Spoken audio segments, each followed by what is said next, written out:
The Circular Integrity Show, the premier podcast and information source for leaders in the ITAD and IT reseller community, with a focus on growth strategies, IT lifecycle services, and making sustainability profitable and beneficial to the environment.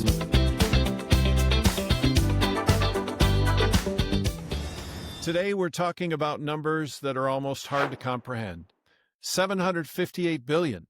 That's what IDC is projecting the global AI infrastructure market will reach by 2029.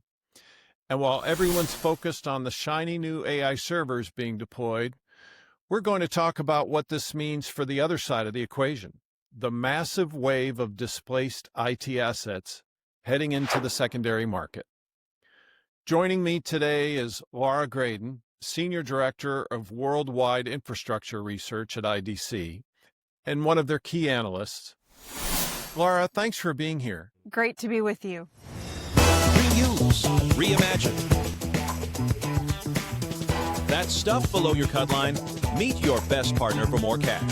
Keep your piece of the upside with revenue share and fast 30-day settlements. Branded reporting for partners. More options with our innovative on-site technologies. DataBot for your in-house data destruction. DataBot Go mobile version for secure on-site processing. And our DataBox service for secure, tracked, and serialized returns.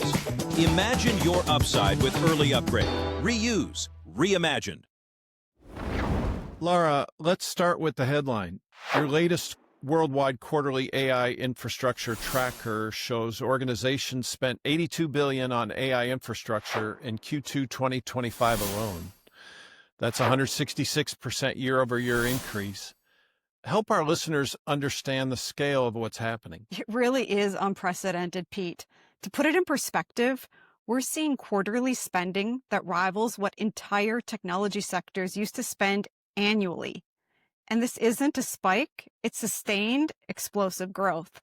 We've been tracking high double-digit growth for several years now. And servers are driving this, correct? Absolutely. Servers account for 98% of total AI-centric spending in Q2. That grew 173% year over year. But here's the critical detail. It's not just any servers, it's servers with embedded accelerators, primarily GPUs. They represent 91.8% of that server AI infrastructure spending, and that grew 207% in the quarter. Looking ahead, by 2029, we expect accelerated servers to exceed 95% of the market. So we're talking about some highly specialized hardware. Who's buying all of this? The hyperscalers and cloud service providers are the dominant force. They account for nearly 87% of overall AI spending, and the vast majority of that is infrastructure. It's infrastructure deployed in cloud and shared environments, and that represents 84% of total AI spending in Q2. So think Amazon Web Services, Microsoft Azure, Google Cloud, right there in an arms race to build out that AI capacity. We're also seeing enterprise adoption accelerate, particularly in financial services, healthcare, and manufacturing. So you mentioned something interesting in your report. You actually revised your forecast upward because the expected slowdown in late 2025 and early 2026 isn't materializing. What changed with that? That's right, Pete. We initially had anticipated some cooling as the market digested that massive investment from 2024 and into early 2025. Instead, what we're seeing is continuously growing pipelines for major vendors and buyers. The demand for AI compute capacity is insatiable right now. Companies are announcing new AI initiatives almost weekly, and each one requires significant infrastructure investment. We now expect this mass deployment phase to continue well into 2026 and potentially beyond. When we talk about this space, who are the leading players in the AI infrastructure and hyperscaler realm? You have the major tech companies, right, including Microsoft, Google, Amazon Web Services, also Alibaba Group, Meta, and Oracle, for example, with significant investments and, of course, ownership of that AI data center infrastructure, including the servers, storage, and networking equipment. There are also subsets of the hyperscaler community, like CoreWeave and Lambda Labs, right? They specialize in the GPU cloud services. Then you have the colocation and REIT players supporting these hyperscalers. These major data center operators provide the facilities, but they typically, right, don't own the servers inside. So examples there include Switch, Equinix Digital Realty, and CoreSite. These companies own the buildings and the power infrastructure, the cooling systems, right? But their tenants, like the hyperscalers, the enterprises, and AI companies, they're the ones who own their own servers and storage and networking equipment. It's also interesting to note that some of the hyperscalers design custom chips. For example, Google's TPUs, right, their tensor processing units, Amazon Trainium, and Microsoft Maya, in addition to basically building out their own tech stacks for AI. So much of the hardware you'll see there is not what you'll see in a typical corporate data center. And this will be a factor for ITADs as they repurpose this hardware in the future.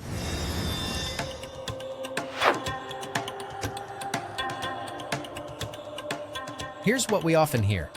We don't need ISO or other certifications right now, or our clients aren't asking for it.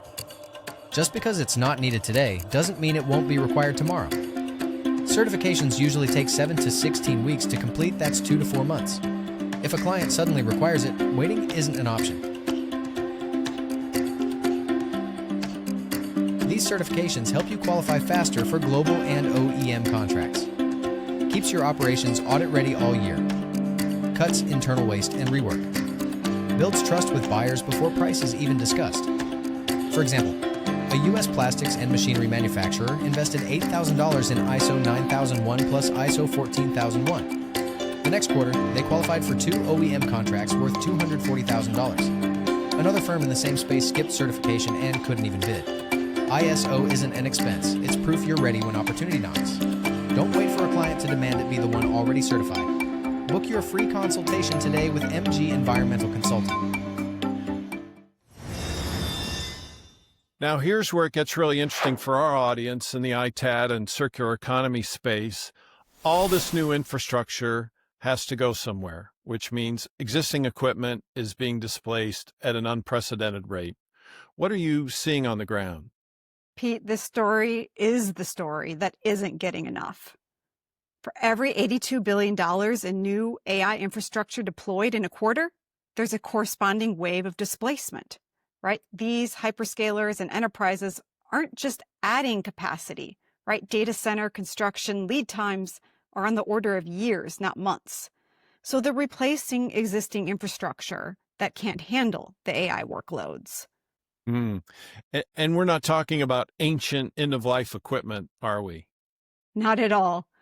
Many of these are 2 to 4 year old servers. Think Intel Xeon-based systems or traditional storage arrays, networking equipment, right? All perfectly functional for conventional workloads, which there are still plenty of.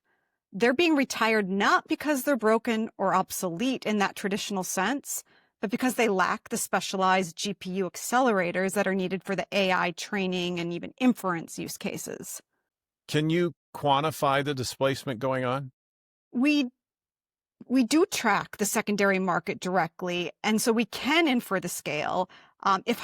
So to give a flavor, if hyperscalers are spending $70 billion on AI infrastructure in a single quarter, that's 84% of that $82 billion total, and they're operating on compressed refresh cycles of 2 to 3 years for AI adjacent infrastructure, you're looking at tens of billions of dollars worth of equipment entering the secondary market annually.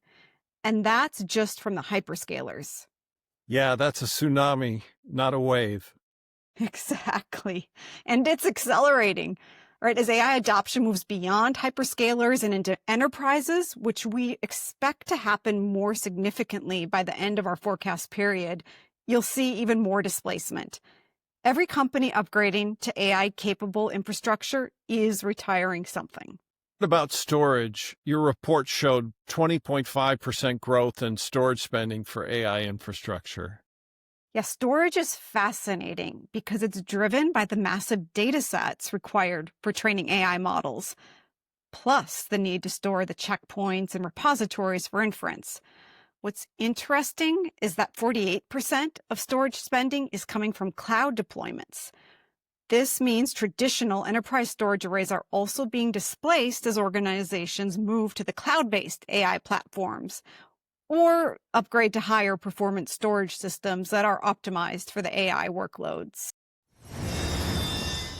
So let's talk about what this means for the secondary market. You've got this massive influx of relatively recent high-quality equipment. What are the implications? There are several dynamics at play. First, volume is going to surge. ITAD providers need to prepare for significantly higher intake volumes, particularly from those cloud providers and also large enterprises. Second, that equipment profile is changing. More servers, but also more complex configurations with more specialized components, for example, that require technical expertise to assess and ultimately remarket. Yeah, what about pricing? Basic economics suggests that when supply surges, pricing's going to drop. That's the conventional wisdom, and we'll likely see some pricing pressure on traditional server configurations. However, there are countervailing forces.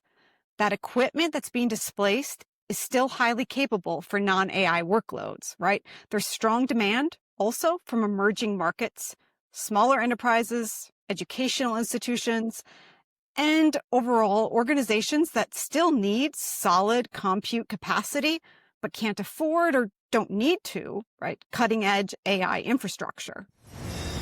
Thanks for joining us for our series on data center metrics, where we cover trends in the data center secondary market segments and what they mean to ITADs and IT resellers.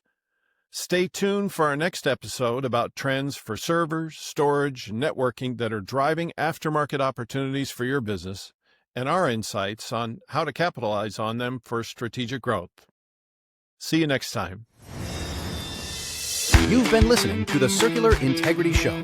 Thanks for joining us. Don't miss our next episode coming soon, where we feature market leaders in the IT asset disposition and reseller communities.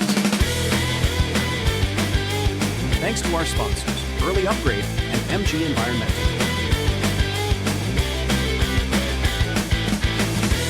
And special thanks to our guest, Tim Suling of Circular Integrity. The Circular Integrity Show is produced and written by Pete Paisley.